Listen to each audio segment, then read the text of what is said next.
ایک دن نبی پاک صلی اللہ علیہ وسلم نے پوچھا صحابہ سے کہ وہ کون سا درخت ہے جس کے پتے نہیں گرتے، اور وہ درخت اس طرح ہے جس طرح مومن ہوتا ہے، وہ درخت میرے مومن کی طرح بتاؤ۔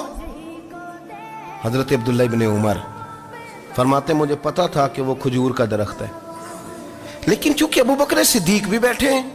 عمر فاروق بھی بیٹھے ہیں، مولا علی بھی بیٹھے ہیں، عثمان غنی بھی بیٹھے ہیں، اتنے جید لوگ بیٹھے ہیں، تو مجھے حیا آتی تھی کہ میں کیوں جواب دوں۔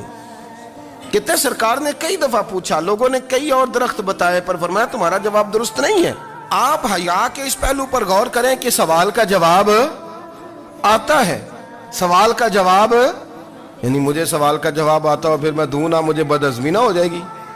یہ کیسے ممکن ہے کہ میری رات گزر جائے، مجھے پتا بھی تھا اور میں نے بتایا نہیں؟ بہت سارے لوگ آ کے بہت ساری باتیں بتاتے ہیں، بہت ساری باتیں وہ سمجھاتے ہیں، تو ہم غور سے ان کا چہرہ دیکھنے لگ جاتے ہیں، کہتے ہیں یار اس کا تو دعویٰ تھا کہ میں سمجھنے آتا ہوں، تو یہ تو ہمیں سمجھا رہا ہے، چلو الحمدللہ ہم سمجھنے کو تیار ہے۔ لیکن میرے عزیز پتہ بھی ہے جواب کا، علم بھی ہے،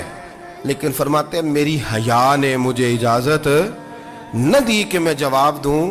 آپ فرماتے ہیں پھر حضور سے صحابہ نے عرض کی کہ یا رسول اللہ آپ ہی بتا دیں وہ درخت کون سا ہے، تو حضور نے فرمایا بھئی وہ کھجور کا درخت ہے۔ تو آپ فرماتے ہیں میں دل میں کہہ رہا تھا کہ الحمدللہ میرا جواب درست ہے، حالانکہ میں نے جواب دیا ہی نہیں۔